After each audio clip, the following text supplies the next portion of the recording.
Today we're going to talk about AC generators and RMS, or root mean squared values. AC generators are devices that use Faraday's law to convert mechanical energy into electrical energy. So let's look at a very simple one. This one's only going to have one loop of wire. Here's our single loop of wire. And we're going to put a magnetic field so that it can pass through the face of that loop. So there's the North Pole, there's the South Pole. That means we would get these magnetic field lines going from north to south. We'd have lots of field lines going through the loop itself, which means we have lots of flux. But if we now mechanically rotate our loop here, then eventually the loop is going to lie like so, such that the magnetic field lines are parallel to the loop. They don't pass through the loop anymore. It'll be something like this. So in this case here, the flux is equal to 0. Whereas in this case here, the flux is large. So as we rotate our loop around, we'll go from large flux to 0 flux, back to large flux, etc. And Faraday's law says that whenever you have a changing flux through a loop, then there'll be an EMF produced. And that EMF would equal to the number of loops of wire times the rate of change of flux. And what that means is if we can connect into those two ends of the loop, we're going to get an EMF. We're going to have energy available because of that rotating loop. Here's a little nicer drawing of an AC generator. So you crank this handle, you're putting mechanical energy in to make the loop rotate.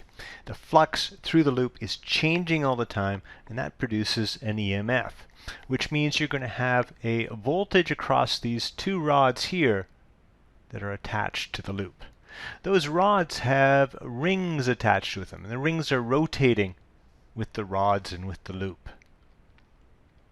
So they're metal conducting rings. Fixed are these two brushes here. They're typically made out of carbon, a very smooth material and a good conductor. And being as they're attached to the rings that are attached to the rods, then at the terminals here, you're going to get an AC signal coming out. That's the output of the AC generator. Here's a Walter Fent animation of a generator. You can see here how the flux through the loop keeps changing as the coil rotates. And you can also see that the voltage is changing. It goes from positive values to 0 to negative values. So you actually get a sinusoidal output in the voltage. And we need to try to explain that. Turns out the voltage output shown in this graph here is sinusoidal. And you get 0 voltage, so the rate of change of flux must be 0, when the face of the coil is orientated perpendicular to the magnetic field. The green lines here are the magnetic field. And you get maximum output voltages, maximum EMFs, when the coil is orientated such that it lies along the magnetic field. And let's see why that would be. So these white lines here, they represent the magnetic field. So the magnetic field is coming across the page. The yellow lines here, this would be the coil as it passes through the vertical position. So our coil is rotating here from, let's say, position 1 to position 2. And the face of the coil is perpendicular to the magnetic field. In this situation here, we're rotating from this position 1 to this position 2, but in this case we're rotating through that horizontal position where the coil lies along the magnetic field line. So let's consider the vertical situation first. So to get a sense of the flux, we count up how many field lines pass through the coil. And you can see clearly that in both position 1 and position 2, it's the same number of field lines, exactly 12 field lines if you count them up. 12 field lines pass through the coil at 1 and at 2. The flux is the same at 1 and at 2, and that means the change in flux is 0, and that means the output EMF, the voltage, would be 0. Now it looks the same for the coil in the horizontal position. If we count up the number of field lines, it's 1, 2, 3 for position 1, 1, 2, 3 for position 2. It seems like there's no change in flux as well. But we've got to look a little bit more carefully, because at position 1 here, you'll notice that the field lines are coming in above the coil. So at 1, field lines pass through coil from above. However, at position 2 here, those field lines are passing below the coil. At 2, the field lines pass through coil from below.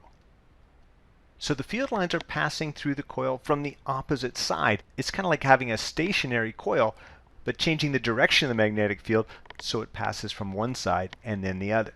So in this case, when it goes from 1 to 2, there's a significant change in the flux. So that means delta phi is significant. Actually, it's large as it can be because of that change in direction. And that means your EMF is going to be a maximum.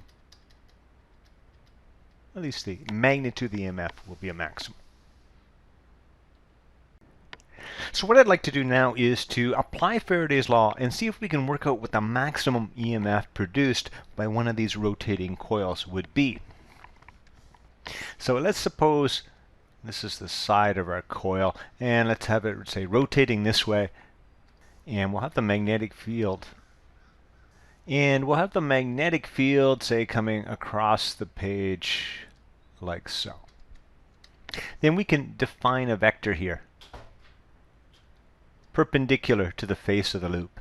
And that can help us define an angle through which and that can help us to define an angle here which keeps track of the position of the loop as it rotates.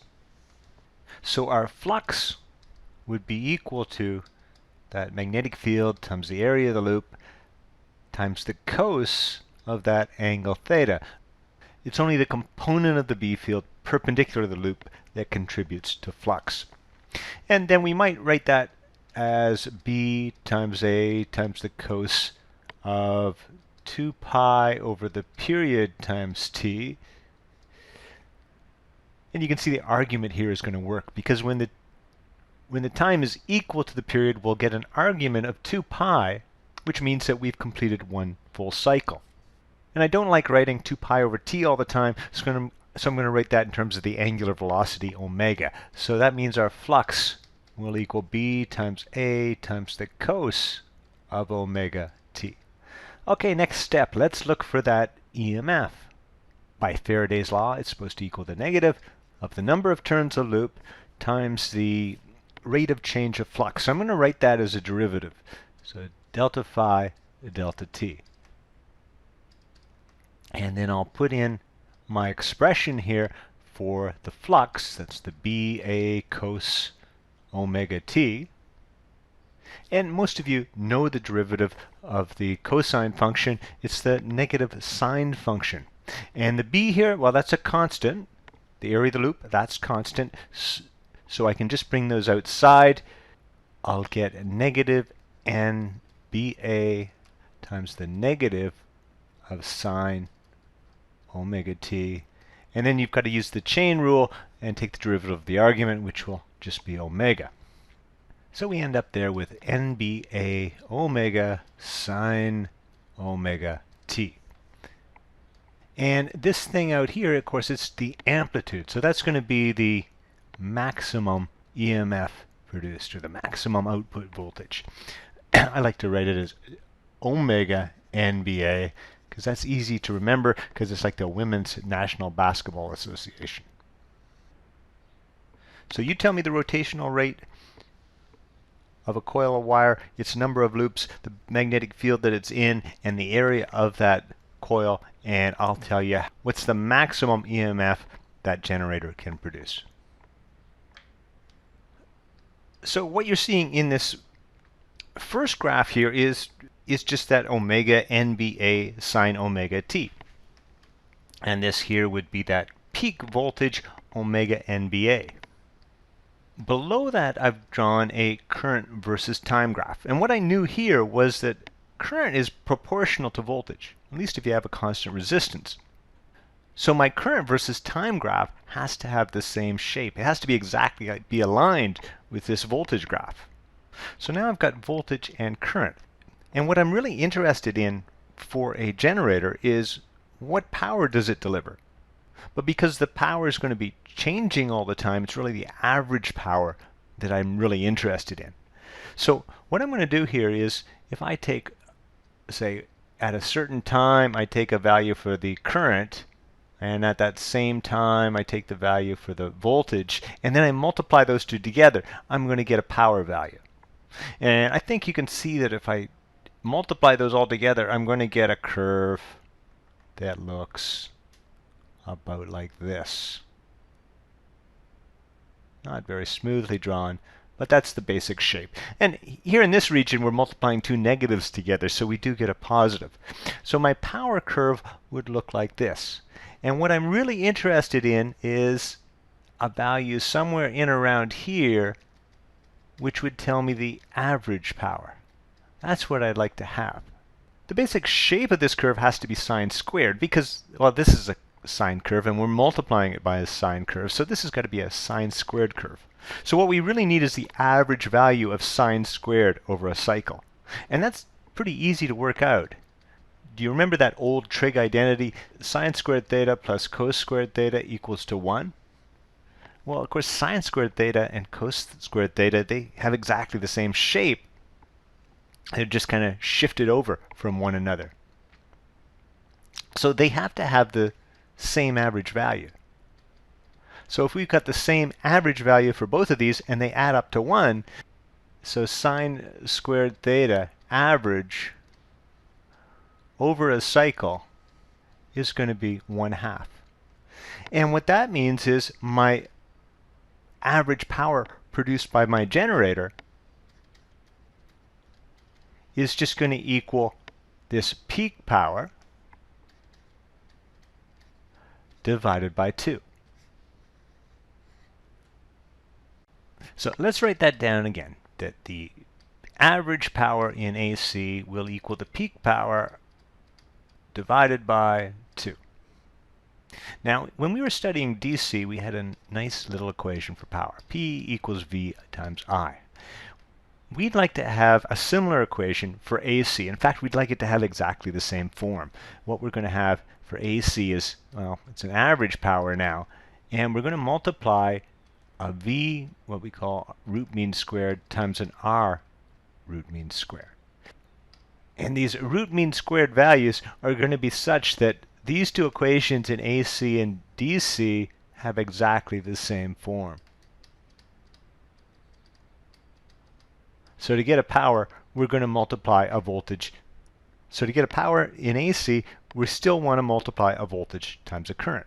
Now if I say that the root mean squared value of the voltage is the peak value divided by square root 2, and I say that the root mean squared of the current is the peak current divided by square root 2, then this equation becomes V peak all over square root 2 times I peak over square root 2. Of course, square root 2 times square root 2 on the bottom is just 1/2. And then on the top, I have V peak times I peak. That is the peak power. And you'll notice that agrees with our condition. So we're going to define our root mean squared values for voltage and current as the peak values divided by square root 2, so that we can write our P equals VI equation in exactly the same form. And if we can remember the DC formula, we can remember the AC formula. IB multiple choice question. Pause the video, try the question, come back for the answer. So we've got an RMS current of 4 amps. Remember, the idea of an RMS current is it allows us to use the same equations in DC as AC. So in DC, we could have said, say, power equals I squared R for our electric heater. Now for AC, we can say that the average power equals I r.m.s squared times R. So we want the same value as I in DC as I r.m.s in AC. That is 4 amps. IB multiple choice question. Pause the video, try the question, come back for the answer. So we can use our regular DC equations for power for AC if we use RMS values. So the power, really the average power produced, is going to equal V RMS squared divided by R. We know the peak value here is 15, and to get an RMS value, just divide by square root 2. And our resistance is 5 ohms. So you've got 225 divided by square root of 2 squared, which is 2, times 5. So you get an answer there of 22.5, which is 45 over 2. Let's take a little time now to get used to using these RMS values. Here's an example for you. Pause the video, try the question, come back for the answer. So in part A here, we can still use our definition of resistance as being voltage over current. And RMS values work just as well as regular values. So we've got a voltage, it's an RMS voltage, 110 volts divided by a current of 7.5 amperes. So our resistance there is 14.7 ohms. Part B, average power input into the toaster. Average power is simply going to be the voltage RMS value times the current RMS value. So it's going to be 110 multiplied by 7.5. So the average power of our toaster is 825 watts. Here's another AC example, but you want to treat it just like it was DC. Pause the video, try the question, come back for the answer. So first of all, we want to find out the currents, really the RMS currents, for each bulb. And that'll be given by the average power divided by the RMS voltage. So for the first lamp, that's going to be 150 watts divided by 110 volts. The same thing for the second one. And the third one, its power is only 100 watts, but it's the same voltage, 110 volts across it. So work that out. You should get currents of 1.36 amps, 1.36 amperes, and 0.91 amperes. So now we're going to look for the resistances. The resistances will be given by the RMS voltage divided by the RMS current. So in all three cases, we have 110 volts across for our voltage. It's a parallel circuit. But in the first case and the second case, the current is 1.36 amperes. And in the third case, it's a little smaller, 0.91 amperes. Work those out, and you should get resistances of 81 ohms, 81 ohms, and finally a little larger at 121 ohms for that third lamp. So we saw that the output voltage for an AC generator looks like this. It's a sinusoidal function. And this would be the output voltage or output EMF. These places where you're getting that maximum voltage, that occurs when the coil is along the same direction as the B field. And these points here where you're getting 0 voltage, that occurs when the coil is perpendicular to the B field. And we also saw that this peak voltage, call that V peak, is given by the angular frequency times the number of turns times the magnetic field times the area of the loop. we also saw when we're looking at AC circuitry, we want to talk about the average power because the power is actually changing with time. And it will equal the RMS voltage times the RMS current, where an RMS value is equal to a peak value divided by the square root of 2. And that's all for today, folks. Thank you very much.